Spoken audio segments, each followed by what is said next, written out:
Texas baseball is going slow. The World Cup pool is a murderer's row, and this is the Senior Show. All that and more on College Crossfire. Yeah. What are those? He's coming back to that 2021 MVP. He's better than Josh Allen. He's better than Baker Mayfield. He's not better than Mahomes. I can't say that. Well, Justin Tucker gives him his 99 rating in Madden. Ceiling is the roof. There is no roof, so they have a pretty high ceiling. The SAT or the ACT? let's really see how. That's enough talk. Let's talk. Welcome into College Crossfire. As always, I'm your host, Drew Jacob. This is our first group of the night. The winner of this will advance later on in the show to the Rapid Fire Championship round. But before we get to that, let's make the rounds. On first base, we have Matt. Matt, how are you feeling today? I'm feeling great. Last closing out my TSTV time, had the power of the New York Knicks behind me. It's going to be a good night. Power of the New York Knicks, you said. Yeah, bing bong, let's go. Last place finish incoming. On second base, we have John. John, how are you today? Yeah. Thank you. I'm good, Drew. I've written 2 different essays on 2 different coups today, so I'm ready to talk about something else. Absolutely ready to relax, unwind, and dominate the Senior Show. I think that's what's on the docket tonight. And then on third base, rounding out the round, we've got Emme. Emme, let us know. How are you today? I'm feeling really, really good and super confident. There's not a lot going on in my brain, but I know when it comes to the time, I'm going to deliver. Absolutely. Yes, she will. She will deliver. The Emme section loud as always, folks. But for now, that is enough talk. Let's talk. Yeah. For Texas baseball, there has been one glaring piece of news on everybody's mind. They had a great win over Houston Baptist last night. Everybody, great win, Houston Baptist. That has been the talk of the town. Cheers! This team isn't good! Oh, that's not. Oh, sorry, that's actually not the big story. Right. Unfortunately for Texas fans, their win over baseball powerhouse Houston Baptist came off the heels of an embarrassing loss in their series against Oklahoma State. Now, the Cowboys got the bats rolling to the tune of 32 total runs over the weekend, and as a result, they went back to the storage closet and got the brooms out as well, sweeping the Longhorns 3-0. Now, this result sent Texas tumbling down the rankings as well as in the Big 12 standings in what many are calling the exclamation point to a disappointing regular season. So, panel, let's answer the question on everyone's minds. Is it time to press the panic button for Texas baseball? And on this one, we are going straight to Matt. I think 100% we got to pull the panic button because this is a classic case for Texas men's sports. You hype them up so much and they underperform. Women's sports, they always do well. They have high expectations, and they always get it done. Men's sports, football, basketball, baseball, they're the best in the country. And then what? You're getting swept by Oklahoma State. They have a 7-run lead on Oklahoma State in the 7th inning. And they put a 10-piece on you. You can't let that happen. The bullpen's a joke. You got to hit the panic button because their bullpen's not going to get it done. Hitting is pretty spotty because you can hit the ball, but some guys won't. Like Trey Fautini, he had 0 hits at all against Oklahoma State. And then even before Oklahoma State, they put a bunch of runs on Baylor. Baylor is not really known for being a baseball powerhouse. Texas has been sloppy all year, and depending on seeding, they're not going to really make the run to Omaha this year because the seasons that came out today, they're going to be in the Baton Rouge Regional against LSU. You don't want to deal with LSU. Or the College Station Regional. A&M beat them already, so you already know that's going to be a hard fight for Texas. And Texas State's also going to be in that regional. Texas State beat Texas as well. So it's time to hit the panic button for Texas just because the overhyped, classic example for Texas sports, there's not going to get it done this year. Too many holes, too many problems. Absolutely. I guess no other way to put it. You start the year #1 and now you're staring, a first-round regional loss right in the face. No other option but to press the panic button if that's your prediction. That said, maybe the skies are a little brighter over on John's end, so John, we're coming to you next. Well, Drew, I wouldn't exactly hit the panic button. Maybe a mildly concerned button, maybe a short honk on the horn, but nothing too serious. I mean, obviously this weekend what we saw was a total collapse of Texas pitching on Sunday. There were certain pitchers who came up, only pitched 13 pitches and were given the boot after loading the bases. Pretty incredible performance of being terrible. However, fortunately for Texas, they're going into an incredibly easy part of their schedule. And looking at where they're at right now in the rankings, they're already slated, unless there's a complete collapse of Texas, which I don't see happening in the next few weeks, to be in the tournament in some form or fashion. And so with that, they're going into this easier part of the season. They got West Virginia coming up this weekend, probably win that 2-1. And then going on later this month, they got Kansas, walk in the park. And that gives, in addition, there's no more school. And so there's plenty of time to regroup, refocus, no distractions, especially for this bullpen to recoup, focus on the fundamentals, stop hitting pitchers. Stop hitting batters. Start hitting pitchers. Start hitting our pitchers. Just turn around and throw out to the bullpen. Just real launchers. But yeah, there's plenty of time to focus on the fundamentals. And I think come tournament time, this will be a different team, different bullpen, transformed, focused, and ready for the offseason. Amen. Amen. Or absolutely. postseason. I said This the is same thing true. on Monday. These expectations for Texas are relative. Sure, they often don't show up or get embarrassed by the absolute elite and sort of the creme de la creme of the sport. But you look at the rest of their schedule, Texas should be able to handle the rest of what's to come. And yeah, they can cruise right into a berth into the postseason. Once they're there, anything can happen. That said, Emmy, we're on to you next. Yeah. Whoever is in charge of this panic button, hit it right now. I don't know what AP polling exec hit a Texas player with their car to put them in get them a ranking for this long, but thank God they were finally kicked out of the top 10. Let's stop rewarding mediocrity, okay? The bullpen is a hot mess. Emphasis on the mess, not the hot. It could be hotter, I'll be real. The bullpen is so bad. Hit the panic button. That's literally my message and all I have to say. Yeah. Absolutely.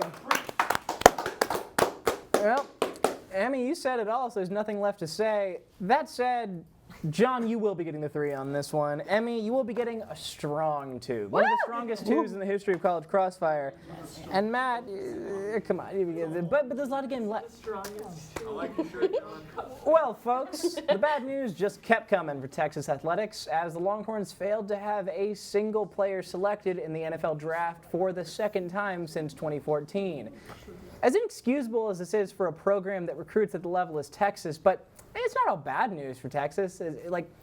As 6 Longhorns have since been signed to undrafted free agents deals, with 2 more being invited to minicamps. It's not much, but it's something. Don't be fooled either by their undrafted status, though, as some of these guys have a legit shot to make it in the pros, because at Texas, lack of talent is never the problem. Remember, these guys came into the school as highly rated recruits. They have all the measurables. So, panel, I want to know, which of Texas's undrafted free agent players do you think has the best shot to make an impact in the NFL, let alone make a roster? And in this one, we are starting with John. Drew, I think it's got to be Cameron Dicker. Yep, there it is. Looking at the field of... I'm not looking at you, I'm looking at the field of NFL place kickers. 50% of them are actually hot garbage. Cameron Dicker, not hard garbage. Well, Boston coming out. Hot garbage. Garbage. I don't think he's 100% to the level of Justin Tucker, top tier place kicker. But I do think that he's better than 50% of the place kickers in NFL. And for that reason, I think he has the greatest chance to, make a team and stay long-term on an NFL franchise. Absolutely. As interesting as I find this question, I do think Dicker is somewhat of an obvious answer. He's the only reason he didn't get drafted is because of his position. Mm-hmm. In this draft class, Dicker is one of the top kickers coming out of college. You can't say this about anyone else coming out of Texas who went undrafted.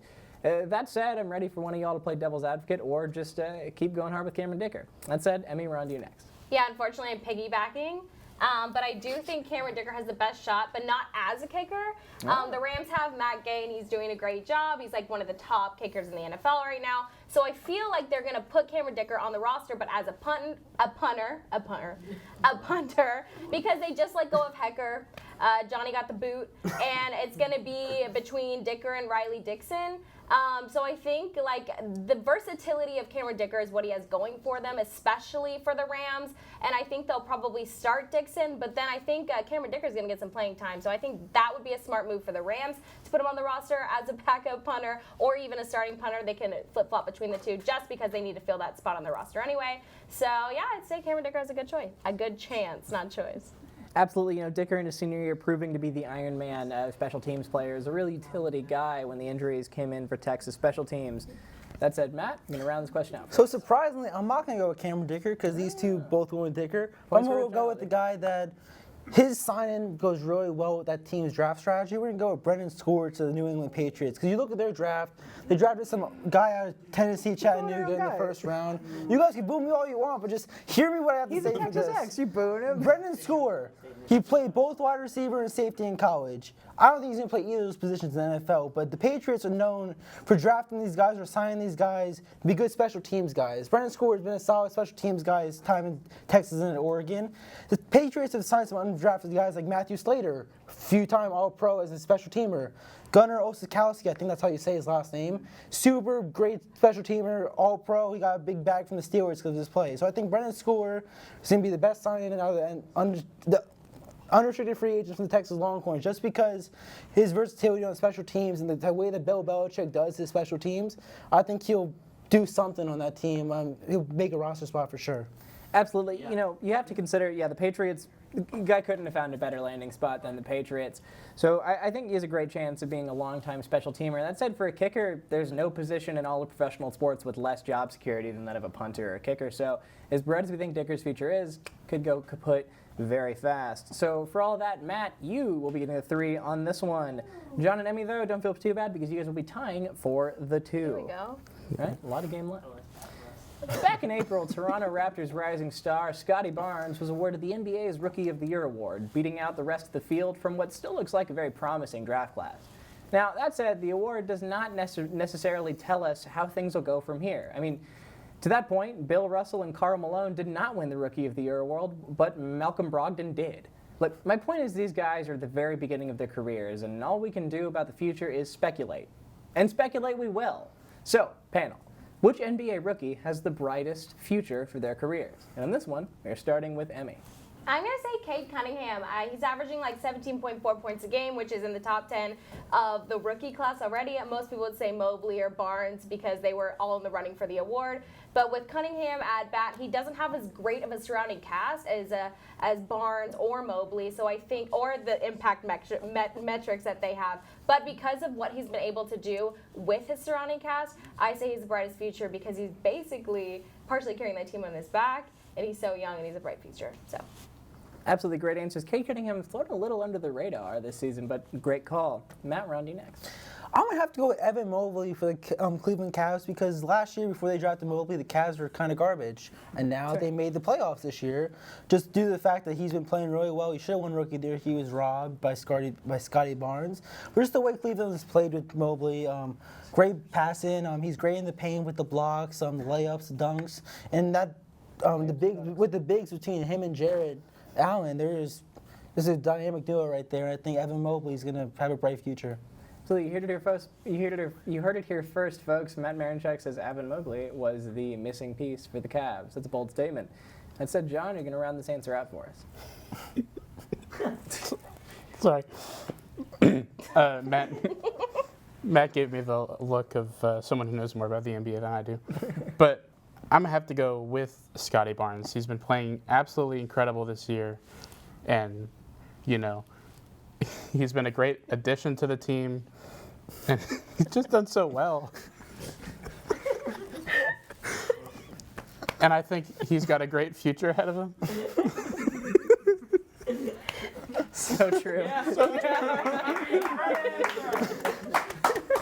Well said. Thank you. Could have said it better myself. Now, John, as powerful as that answer was, I am going to have to give Emme the 3 on this one. Rigged. Matt gets the 2. Stop the count. John, you get the 1 in terms of points, but you get the million in terms of points from my heart. Thank you, Drew. Now, It means everything. we are still a few months away from the official start of the 2022 World Cup in Qatar, but Qatar. how do you pronounce it, John? Qatar. Qatar or Qatar, yeah. All right, restart. Forever's doing this in post. Just We're still a few months away from the official start of the 2022 World Cup in Qatar, but other than waiting for the results of the Interconfederation and Euro playoffs, the field is pretty much set. History says that defending champion France, who won their second World Cup in 2018, is unlikely to repeat their success, as no country has won consecutive World Cups since Brazil did so in 1958 and 1962. Now, the field is going to be stacked as the world's best footballers take center stage. So, panel, it may be early, but I want to hear your picks for which country is going to take home the 2022 World Cup. And in this one, we are starting with Matt. Okay, we're starting with me. I was not expecting that. Start with Let's go with listen, I know it's a shocker. No, a lot of people are gonna believe me on this one, but the golden age of U.S. soccer is back. So No, it's not. USA. I know. I gotta rep my country here, man. USA, they got a lot of good young pieces. Okay. Hosick, the dude from FC Dallas. They got a lot of good guys on the team. All right, Matt, that was a great answer. John, we are on to you next. USA says. Oh, okay. Well, We're on to you next. well, actually, my answer kind of ties into Matt's. Not because I'm saying USA will win. They'll crash and burn, like always. However, the team I'm picking is currently right below the USA in the current FIFA rankings, currently sitting at 16th. Give me Croatia. Recently in the international. Recently, they've been struggling in the international friendlies, but when it comes to tournaments, they make incredible runs. You go back to 2016 and the Euros, they made an incredible run. Fortunately, lost to Portugal in the semifinals. Then, of course, the last World Cup, making it all the way to the finals against France. France, of course, the host nation. Then, pretty rigged game in my opinion. But you look at this team. How many France supporters we got in the house? Well, yeah, boo France, exactly. Boo, France. However, you look at this team, they've still got a lot of the established players on this team. Luka Modric, Ivan Perisic, the real power players.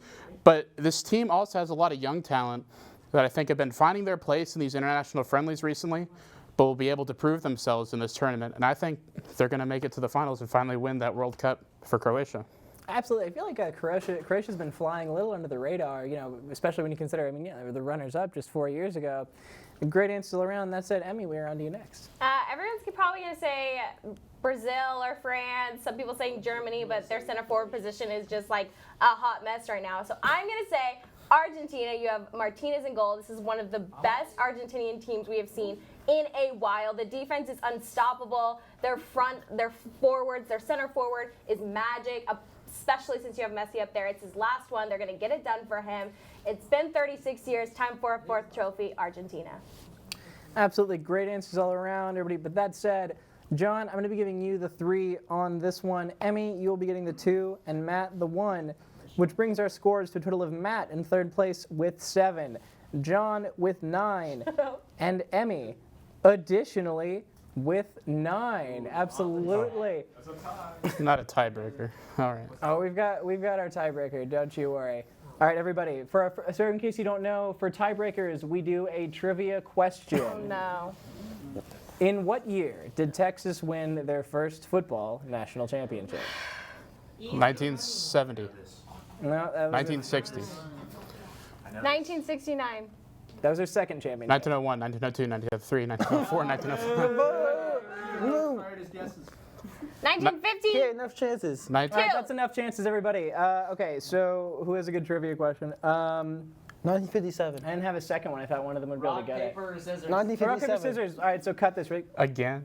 All right, so for our tiebreaker, they will play a round of rock, paper, scissors to see who will earn the berth to the championship rapid Gonna fire be me. round. Rochambeau. No Historical. 2 out of 3, just one game, everybody. Do we got the camera on this? Wait, we must establish, is it 1, 2, 3 or 1, 2, 3, shoot? 1, 2, 3, shoot. Shoot. Yeah. Yeah. What the? Go. Oh. Rock, paper, scissors, shoot. Rock, paper, scissors, shoot. Rock, paper, scissors, shoot. Excellent, and with that, John will earn the half point and advance.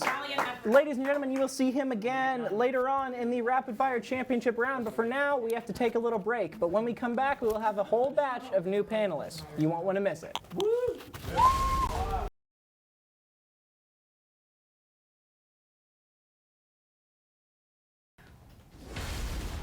Welcome back to College Crossfire. I'm your host, Drew Jacob, and going into this round, we have a new group of three. On first base, we've got Jake. Second base, we've got Olivia. And third base, we've got Robert. Same rules as the first round. Whoever wins this and gets the most points will advance later on to the Rapid Fire Championships. Let's just jump straight into it. Now, Texas softball saved the weekend from being a total loss for Longhorn Nation, winning their series against the Red Raiders of Texas Technical College in an impressive 3-game sweep. Now, that was a great rebound for a Texas team who had been in a bit of a slump going in. That said, Tech, with an abysmal conference record of 3 wins and 15 losses, is not exactly up to the level of competition that Texas is going to need to topple in the postseason. Now, they've mostly been good, but not great this year, so it's kind of difficult to say exactly where Texas stands in the pecking order. That's why our next question is a simple one. How far will the Longhorns make it into the NCAA tournament? And on this one, we're starting with Jake. Well, thanks for having us on, Drew. It's great to be back here for the senior show. When it comes to Texas softball and this question, I was looking at who are the type of teams they're going to have to beat if they're going to advance to Oklahoma City in the College Softball World Series. They're going to have to beat teams that have a really high caliber, and they're going to have to do it away from home.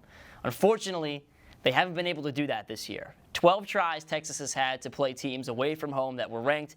They've only won 2 of them. They've really struggled to score in those games, especially during their last road sweep at Oklahoma State. So I just don't see this Texas team advancing past the Super Regionals this season and getting to Oklahoma City. Absolutely, sort of like I touched on in the question. I mean, you can feast on the bottom feeders of the conference like Tech all you want, but you're going to have stiff competition if you want to make a deep run. I'm not sure if I see it either. That said, Olivia, we're on to you next. Well, it's like a crap shot. You know, it's going to be a toss-up, and I think that for Texas to be successful, they're going to have a home series. And if they hopefully win the home series, they've done pretty well at home, haven't been on the road. But, you know, once they get past any possibility of having home field advantage, it's really going to be a toss-up in the air of what's going to happen. Absolutely. If they can't start in Austin, they might not go anywhere at all. Instead, rounding out this question, we're going to Robert. Yeah, I kind of want to combine what they both said, and it's those types of games that you have to win is when you go on the road. And, you know, you can win against the bottom feeders like Tech, but when you're having trouble on the road against Tech, who has, you know, notoriously pretty good fan base, then that just kind of shows that you're probably going to fade down the stretch when you have, like, you know, any sort of away game. So I got to say that, I mean, it's just kind of emblematic for what's going to happen, and I see Super Regionals being their ceiling. Absolutely. Super Regionals, I think, you know, easily would be considered a successful season. That said, Jake, I consider you to have had a successful answer on this question because you will be getting the 3. That said, Olivia and Robert, you guys will be tying for the 2. Very close game after one question. Now, Texas quarterback Quinn Ewers recently published an inspiring article through the Players Tribune about what the program and his opportunity to be a part of it means to him, vowing to do everything in his power to get Texas to a state of backness, if I could paraphrase.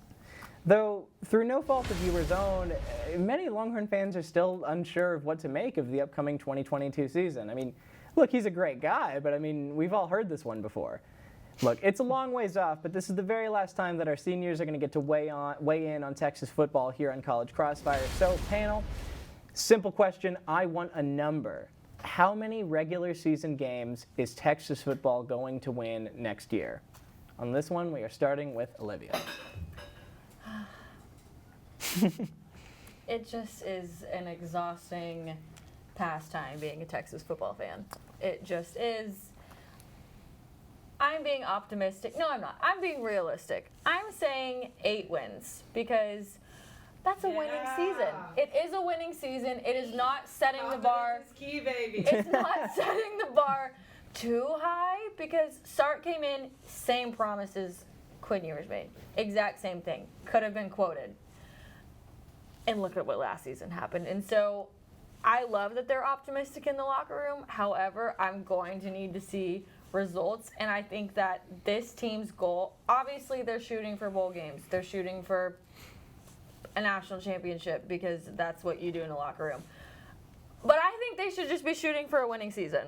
And at this point, that being too much to ask as a Texas fan is quite honestly ridiculous. But I'm saying an 8-win winning season is realistic, and if it's anything less than that, I will give up my ring. You tell him, Queen. You tell him. I will tell him. Maybe I'm a little bit of a doomer and a gloomer, but I gotta say 8 wins does feel optimistic to me. I mean, not to affect anyone's answers, but without saying anything else, that said, Robert, we're on to you next. Yeah, I mean, my kind of phrase that I had in my head ready to roll was cautiously optimistic, and I was going to give us 9 wins. So I think that kind of goes in line with that. I mean, give us the loss to Bama. That's happening. I forgot about I'll take bets to anybody right now, right here on camera. We're losing to Alabama. Bold prediction. Oklahoma, for sure. Either one of Iowa State or TCU. So that's 3. If we can somehow pull out the others, I'll say that's a great season. I think 8's probably very more likely, but I think we're actually going to, I'm optimistic. I don't think anybody should be calling for 10 or more wins. I think that's kind of insane right now.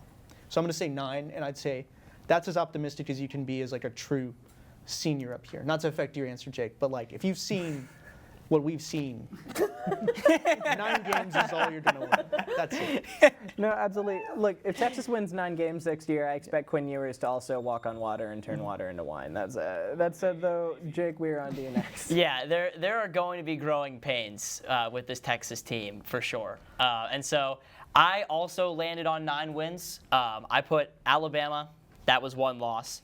Baylor at the end of the season, that was another loss that I penciled in because there's just no college football fan that can say Texas as a program is in a place where they can be predicted to beat Baylor right now.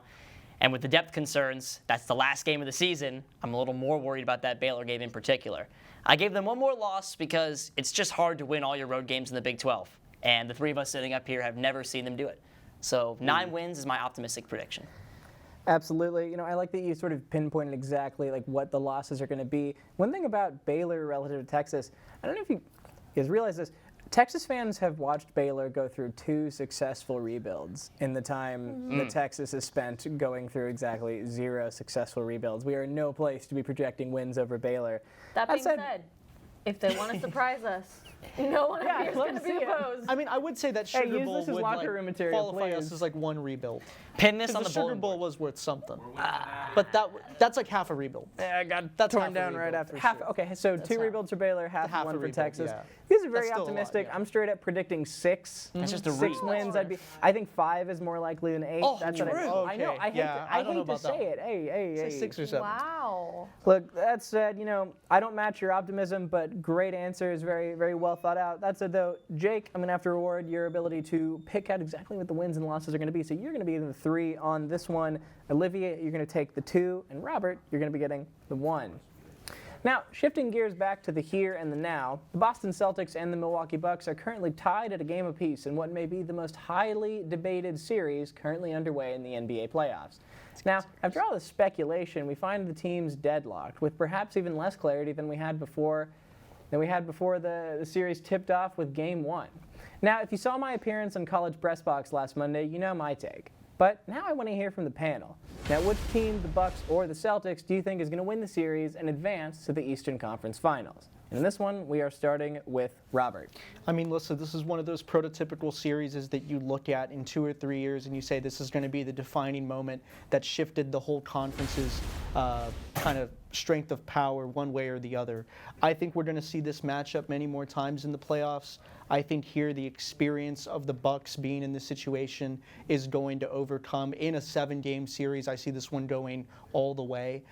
So I think these teams are too evenly matched. I mean, you have Jaylen Brown, you have unbelievable talent on the Celtics side that's super young. And then meanwhile, I mean, not to say that the Bucks are old, but they definitely have their guys that are up there in their 30s that they rely on. Of course, you have Chris Middleton.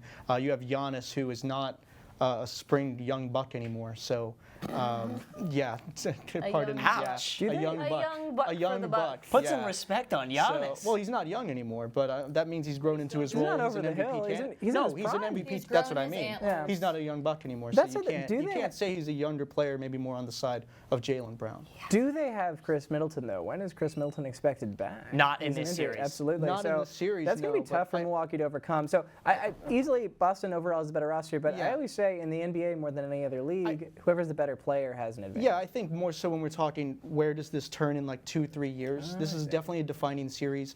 I still think the Bucks have the edge a little bit, just with their experience. If we go to 7, which I think we will. Absolutely. Right now, it just feels like too close to call. Yeah. That's why we give you guys the hard questions. So, Jake, round you. Yeah, I don't know if I agree with this as a defining series. I see Golden State Memphis as more of a defining series for the NBA right now.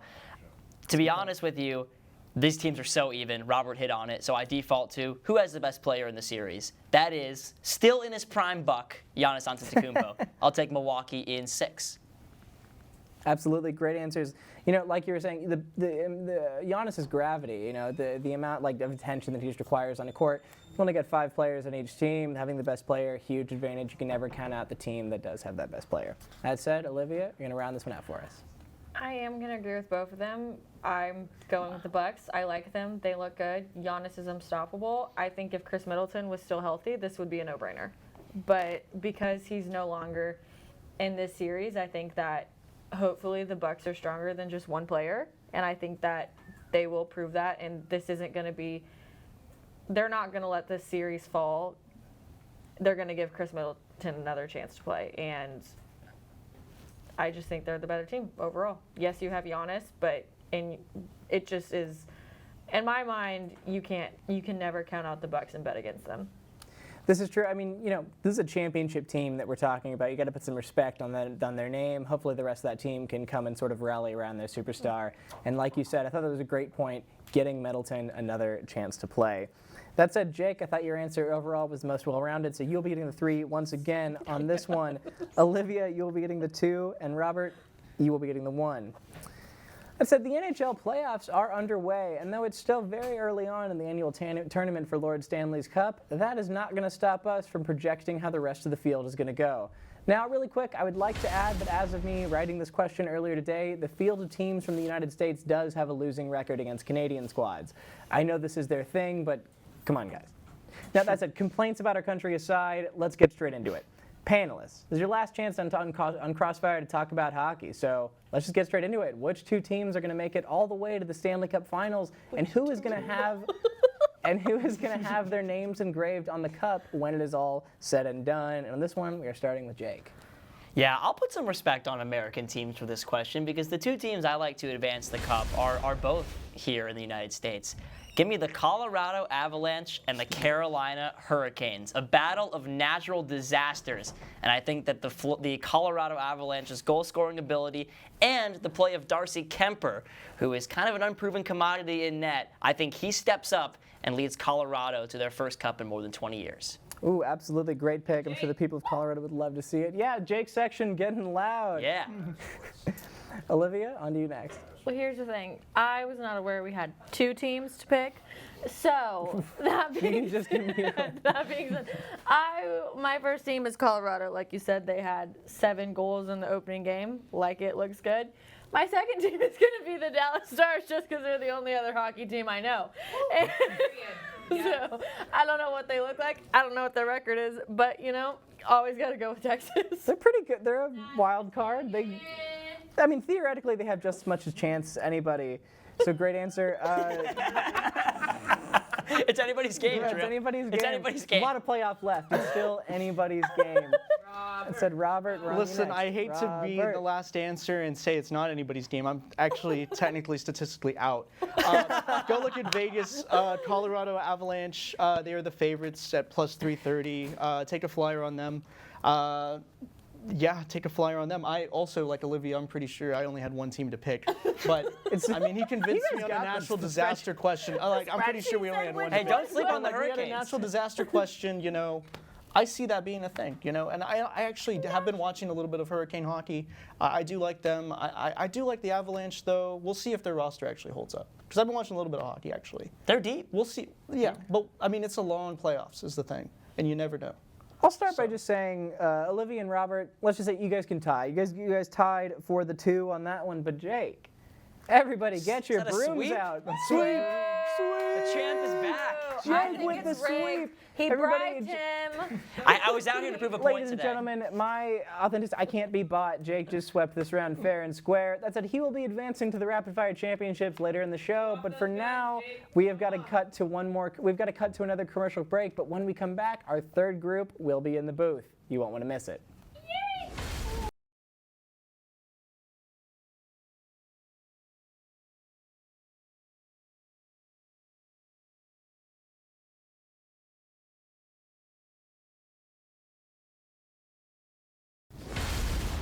Welcome back to College Crossfire. We have got our third group of seniors. On first base, we've got Marcus. Second base, we've got Jaxie. And third base, we have got Olivia. These three need no introduction. You've met them all before, so let's just get straight into it. Now, it's time for us to turn back to Texas baseball, but now with some perspectives on a new batch. Now with the perspectives of a new batch of panelists, and with an eye toward the most important stretch of the year. Now, the Texas Longhorns have clearly not lived up to expectations. As a season, a team that was once thought of as a shoo-in to host their own regional is now in position to have to travel as a 2-seed at best.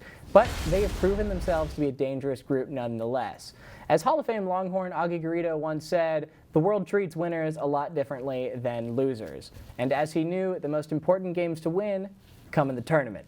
So, panel, like we asked earlier in regards to softball, how far will Texas make it into the postseason? This time, of course, in baseball. And this time, starting with Marcus. Drew, I don't know if you remember this, but approximately 6 weeks ago when I was on College Crossfire, you asked me a question about Texas baseball, and I said, it was when they had the #1 ranking. And I said, having the #1 ranking is a blessing and a curse. It's a blessing because people have the respect for you, but it's a curse because anything less than that is a disappointment. And let's just say it's been a disappointment. I mean, they're not even ranked on some of these polls. I mean, they're not. I saw 20, 22 unranked. Like, it's not looking good. And if it ended today, we would be with like the Texas bracket and going to a hostile environment in College Station. I think that would be pretty bad. So I say they win like one series, but I don't give them any more than that. Absolutely. If they get stuck into a regional that has Texas A&M and Texas State, it's not ridiculous to say they wouldn't make it out of it. That said, skies are gloomy over there. Jaxie, we're on to you next. I don't know if it's going to get much prettier here. Oh, boy. Texas baseball has definitely been disappointing, coming from being #1 to not ranked in the AP poll for the first time this season is pretty embarrassing. By default, they're going to be in the tournament. But they're not going to make it out of regionals. I think it's hard to see this team without Tanner Witt, for example, just seeing what we've seen so far. And these teams aren't even the caliber that we are trying to see at that level. So I'd say they're not making it past regionals. They say it's best to be playing your best baseball, right as the playoffs start, where it feels like Texas has just come to a screeching halt in the last week or two. I mean, even before this Oklahoma State series. Emphasis on the screech, yeah. Absolutely. I remember, was it just a week ago we were talking about the Air Force loss. Here we thought we were at rock bottom. Now we truly are. That said, Olivia, what's your take on the situation? I'm going to be a tad bit more optimistic. I think that hopefully the Oklahoma State series was the swift kick in the butt that Texas baseball needed. We've said it in the first group of panelists. The pitching needs a lot of work. However, the rest of the team doesn't. And so if the pitching can get, back into preseason caliber that they were looking at, we know this team is not last year's team. It's just not. However, if they can get playing to a somewhat level as they were, I think they can make it out of the regional round. I do think that they will be able to make it to Omaha, but that is only if the bullpen figures itself out and if the starting pitchers can show up and play like they are starting pitchers. Absolutely, predictions ranging from regionals to Omaha. This is what happens when you get a team like Texas who shows flashes of brilliance, but then just flashes of just being ridiculously bad. That said, Jaxie, you will be getting the 3 on this one, Marcus the 2, and Olivia the 1. Ridiculously good answers on this question. Better than this team deserves, I'd say. Now, we have assembled a list of 5 Texas sports that we have discussed the most this year here at College Crossfire, more or less. The 5 are football, men's basketball, women's basketball, baseball, and softball. Now, these are the sports that Texas students, alumni, and the fans at large seem to cherish the most with some of the deepest histories. But each have been in various amounts of trouble over the last few years. Now, You may ask why we didn't include volleyball in this question. The answer to that is they're a little too good for it. I think it'd make it a little too easy, and that's because the question is, out of the sports I mentioned, which one of them has the brightest future? And on this one, we're starting with Jaxie. And this is, without a doubt, Texas women's basketball. This team has become my favorite team at UT. Rory Harmon, period. This girl can shoot. My gosh, she is incredible. Big 12 Freshman of the Year. She is such a standout. I am so excited to see her career, especially at the college level, but also Aaliyah Matharu, Aaliyah Moore. Just got, Sydney Carter on the coaching staff from A&M. It is so exciting. It is looking so far up on this team. 2 past Elite Eight experiences. I mean, it is just all up from here. I love Texas women's basketball. Absolutely, and for all the seniors here in studio, Texas women's basketball has been the team that has definitely had the most success and done us the best over our 4 years, so easy to say they'll keep doing it. That said, Olivia, we're on to you next. Well, my answer was Texas women's basketball, but I do not think I can compete with that answer. So, that being said, hot take, I'm going to go with Texas football because it cannot get any worse. And so their future is brighter than what it was. I do think that, we have, yes, 5 wins is bad. I'm not denying that. But anything better than 5 wins is a bright future. Is it bright? The question's not the most relatively bright future. Look, that is my thing. I'm thinking that all this NIL stuff, they're going to be bringing in better people. We've got a lineman we've got the best class of linemen coming in because they're getting paid, but that's going to create more opportunities for quarterbacks in the offense to shine. So I think that Texas football has a bright future. I still think it's women's basketball, but that's going to be my argument I make right now. Yeah, top 10 recruiting class in women's basketball. You can't beat it. I think there is something to be said. I don't think any program in any sport in the whole country has as much potential to buy themselves a championship as Texas football. So hopefully that comes to fruition. I'm not sure about it, but hey, Marcus, we're on you next. What a tough question. I mean, as a senior, I hadn't really looked at the future of UT sports like that. But you're out of here, bro. Yeah, I'm gonna be dead next year, so it's like I don't really know, But 2 words: Quinn Ewers. He's the next however you say that word. Yes, of the college football, and he's going to be great for Texas. I hope. I don't know, but transcendent. I learned how to say the word now. Transcendent quarterbacks take teams places, and if he can do well in his time with Texas, it could be good. And they have like the 7th best recruiting class of the NCAA football, so we could be looking at a good time. Top 10 recruiting. Keyword class, could be. Could be. I know. Like I said, it's a tough question. I don't know. I've heard that one before, Marcus. Recruiting classes. That said, I think we all know who's getting the 3 on this one. Jaxie, with your passionate defense of Texas women's basketball. How can we go against that? That's it, Olivia. You will be getting the 2, and Marcus the 1. Great answers all around.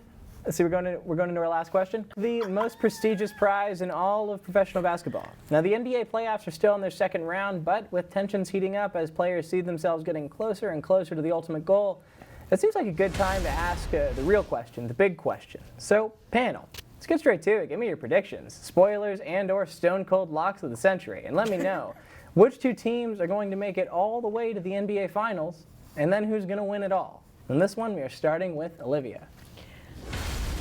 I have the Bucks going all the way. That is my bold prediction. They look the best. They have the best player in the entire league on their side. However, I think Memphis is going to be who they play. They put up a very, very good fight in the last series, and I think if they continue to play at that level, that they will make it based on sheer will. Now, Milwaukee, I definitely agree with. Memphis is a bold pick, but I think it could be right. We're going to find out very soon if Memphis is a team on the precipice of contending or if they are already there. So, great answer. That said, Marcus, we're on to you next. Drew, I'm in last place, so I need to come out with all the stops. So, As I said in the 24/7 of the Rambling About the NBA with Tommy Yarish, who is currently ADing College Crossfire, I picked the Suns and the Bucks, a rematch of last year's finals, because those are the two most complete teams in my opinion. You have the Suns with Chris Paul and Devin Booker and DeAndre Ayton. They're probably going to beat the Dallas Mavericks, and they're probably going to defeat a depleted whoever comes out of the Warriors-Grizzlies series. That's going to be an incredible series. In the East, the Bucks, man, I thought they were going to lose against the Celtics, but they won Game 1 without Chris Middleton. If they can win without Chris Middleton against the Boston Celtics, I think they beat the Miami Heat, who's probably going to come out that Heat Sixers series. With that being said, I'm going with my boy Chris Paul to win the championship. The Phoenix Suns are my championship favorite.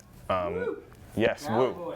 Yes, Absolutely. I tend to agree. I think Phoenix is going to come out strong and really avenge that loss from last year. I think this is Phoenix's time. You know, we always say sometimes it just feels like there's a team of destiny. I think that is Phoenix's destiny this year. Hey, just wait. I haven't even gone yet. I'm like, all right. Jaxie, we're on to you next. All right. Well, I'm going to go with Warriors Bucks. Steph Curry, unstoppable, period. And then Giannis on the other side, also unstoppable. Last year's champions. They know it. They've been there. Even without Middleton, I'm not scared. Giannis is, he attracts a lot of attention, so he needs a lot of guys on him, leaving a lot of the other guys open, and they're all very good as well. That being said, I do think that the Warriors are going to come out on top. I'd say Warriors in 6. So it's really tough to bet against, Steph Curry and Giannis. I mean, the two best players left in the playoffs, just naturally that they're going to come back into it. And the Warriors, obviously, a lot of seasoned experience there. I mean, there was a time that the Warriors had the whole league in a chokehold. So I think you definitely can't count them out. That said, Marcus, great, well-researched, just great put-together answer from an NBA expert. I expected nothing less. So you'll be getting the 3 on this one. Jaxie, you'll be getting the 2. And Olivia, you will be getting the 1. Oh, yes. That said, Jaxie, you have, of course, won the round, and we'll be moving on to the Rapid Fire Championship. Of course, that's one. We're going to take one more commercial break, but when we come back, we'll be determining the senior champion of spring 2022. You won't want to miss it.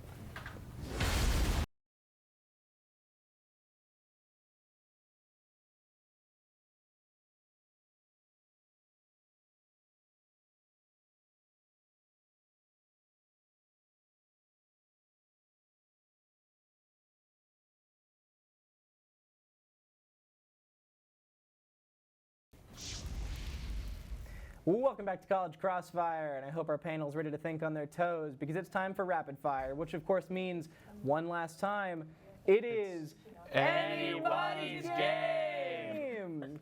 Great work, love to hear it.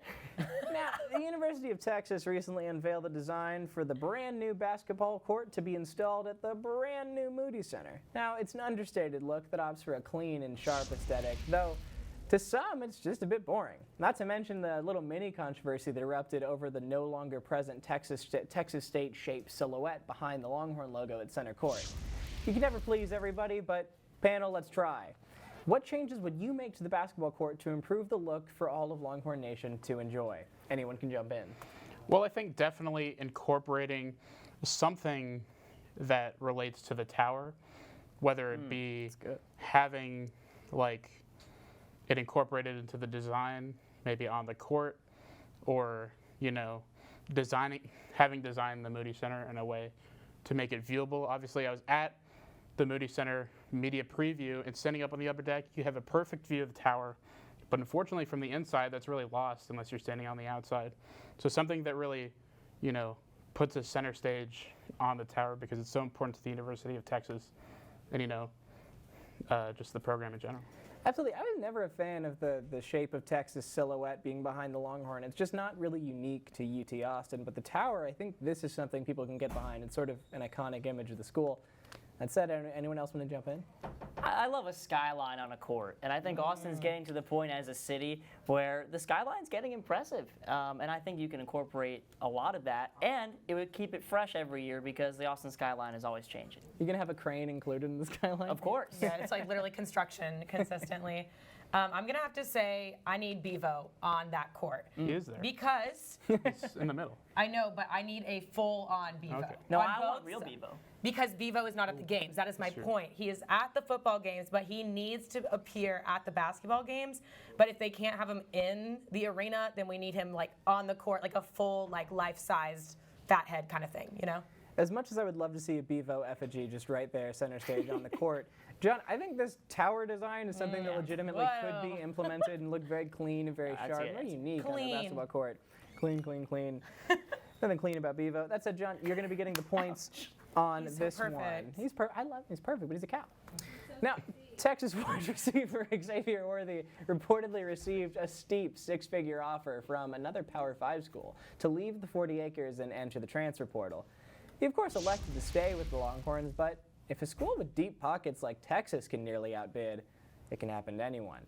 Look, you can have a lot of bread, but you can never have enough. So, panel, with that said, what outside-the-box ideas would you suggest for Texas donors, big and small, to implement in their fundraising to make sure that Texas NIL stays competitive and that something like this never goes through in the future? Anyone can jump in. Athletes are more and more well-rounded. And we're here in the live music capital of the world. I'm offering whoever commits to the Texas football team a record deal to the local Austin label.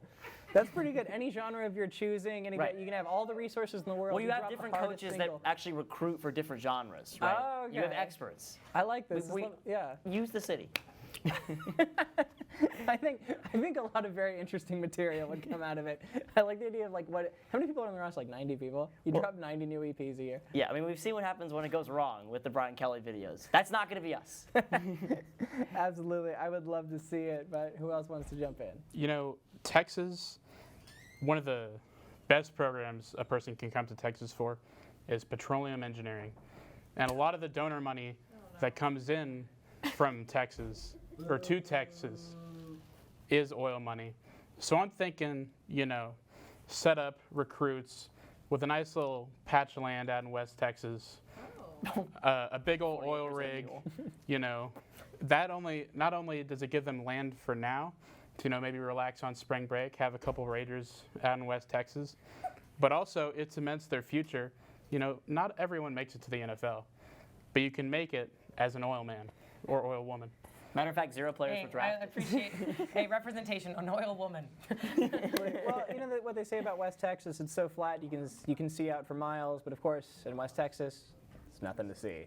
So, okay, I'm going now. I think that when you get here, you can deck out a car of your choice with make it your own.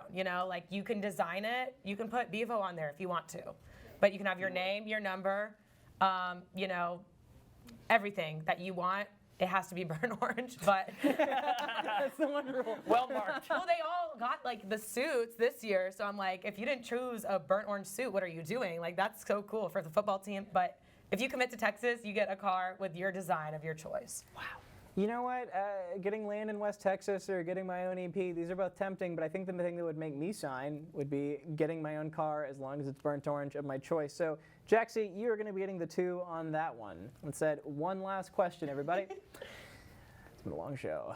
Now, as we have gone over many times on this show, Texas athletics overall just isn't quite living up to the lofty standards that everyone has set for it. But I think it's time for us here at TSTV Sports to put our money where our mouths are. So, panel, tell me which one of your fellow contributors you would like to see out there representing the orange and the white on the field or on their court, and where they'd fit best. Anyone can jump in. I think for me, it would have to be Clark Dalton. The man works so hard in the gym. You see him at the basketball court. Yeah, Clark, come on. Every let's weekend. just do the gun show. CD! Sark, you watching? What? I think you'd be great on a Texas athletics. Clark, yeah, come Clark, on. it's a visual medium. Yeah. Off-screen high five. All right, we didn't see him, but Sark, if you're watching, he'd be a great pick. Absolutely. Oh, I think my mic fell off. That's fine. Show's pretty much over. I think you'd make a good spot, either in the secondary on the football team, or maybe, I think if you work on your running a little bit, you can make it on the basketball team. Got the height? Mm-hmm. I'm choosing Adam Ogburn to start the men's soccer team at UT. Yeah. He would be the captain we need to start our program going. Shout out to Adam. Shout out to Adam indeed. But Jaxie? Hi guys, I have to say it. I think Olivia This girl, okay, but it's gonna be volleyball because you're a champ and like these girls are gonna win. Either that or women's basketball because this is the future of this school. Texas women's sports. And that's why I think Olivia would be a perfect fit because she's a hype woman and also super athletic too. So. The best one on the bench. Absolutely. Woo! Shout out Olivia.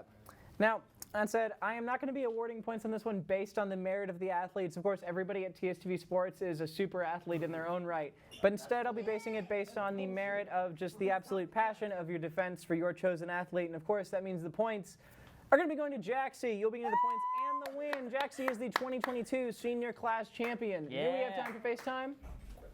A quick FaceTime, Jaxie. Take it away. It's a quick FaceTime, but I'll say I am so thankful for my time here at TSTV Sports. I can't believe it's coming to an end. If I say it out loud again, I'll probably cry. So thank you to everyone who's made my experience so wonderful. I am blessed to be the last champion of our year. Thank you, Drew, for being an awesome host, following my lead. This show means so much to me, and it means so much to be here tonight, and I am so thankful for my senior class. Mwah. A great send-up for Jaxie, but of course, normally this is the part of the show where I wrap things up. Before we do that, we have got a special treat for everybody watching. We have a special video for all the seniors who have made this show so special. Let's cut to it.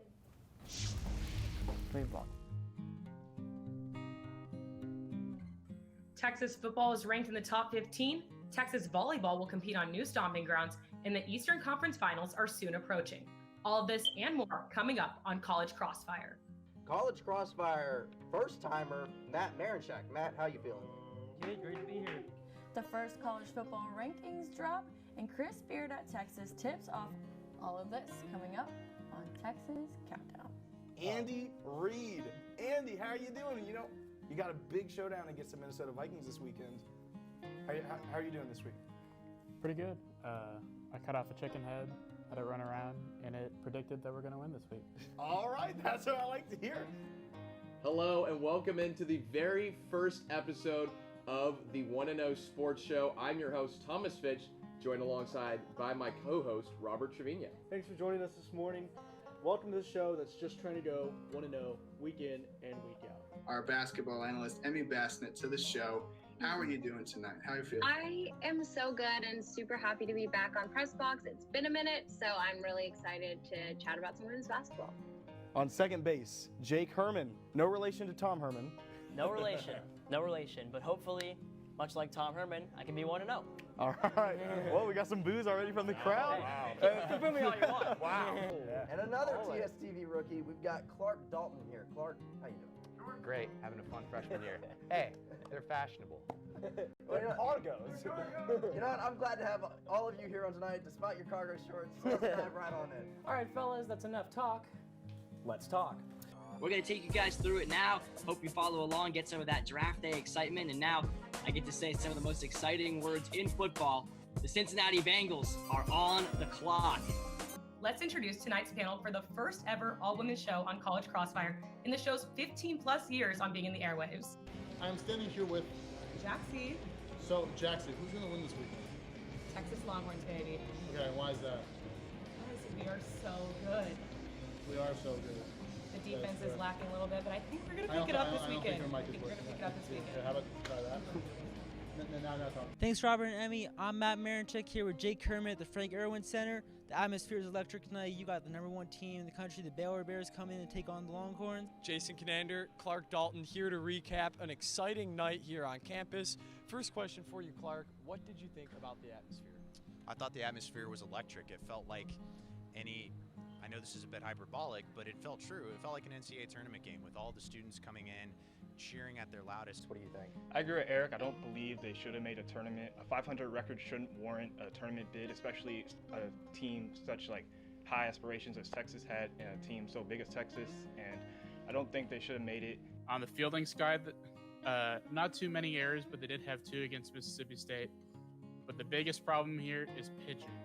And their game today against Ole Miss, they went through at least 5 separate pitchers. And just like Julia Grosso, she was also part of the Canadian Women's World Cup team. So she has professional experience, and that is very evident when she takes the field.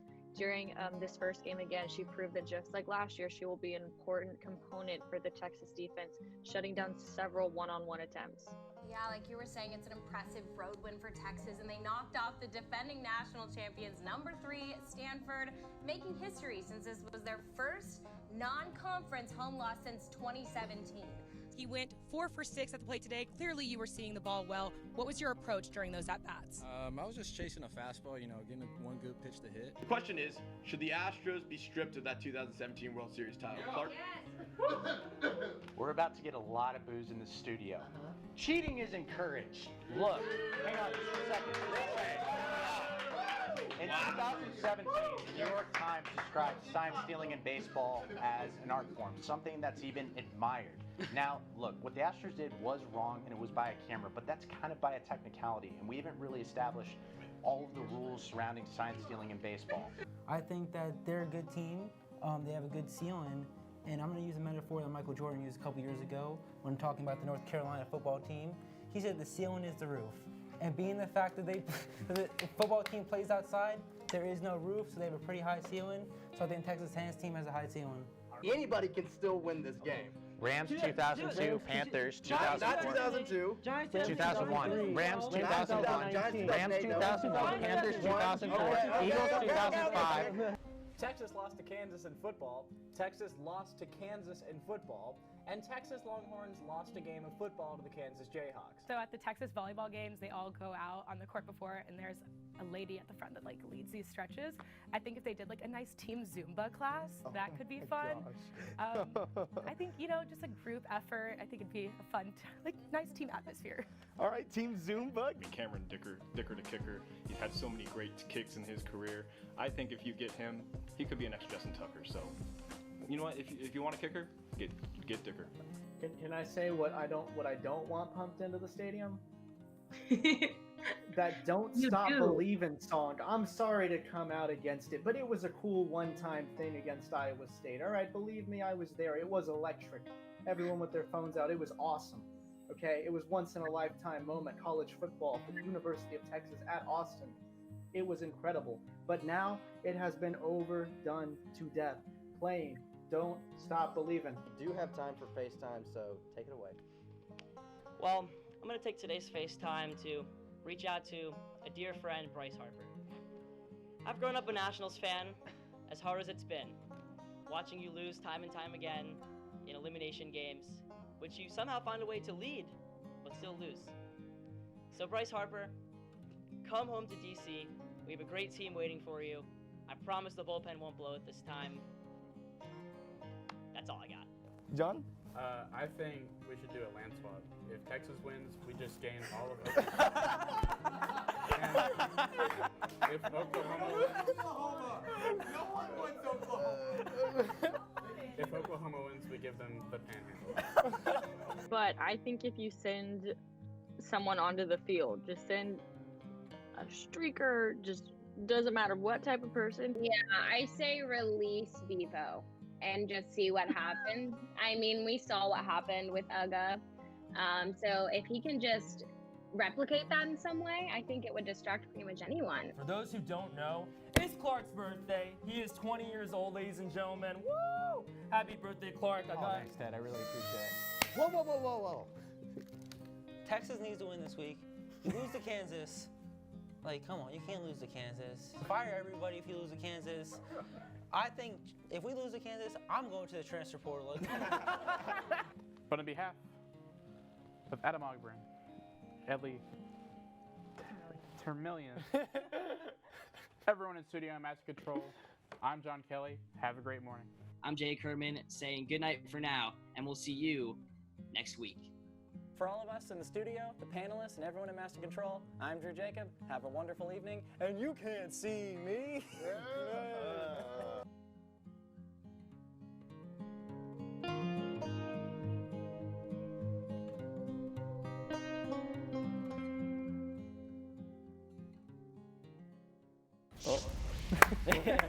Mute the TV. Mute the TV. Mute the TV. Well, ladies and gentlemen, Mute that was the TV. and we're getting an echo. What a great way for this glorious year to go out. That was a great trip down memory lane for everybody, but I'd like to thank everybody in the studio, all the panelists, and everyone in Master Control. You can catch the 1-0 Sports Show Friday mornings at 10 a.m. Thank everybody again. Congratulations to Jaxie, our winner. And for the last time, I am Drew Jacob. Thank you very much, and have a wonderful evening.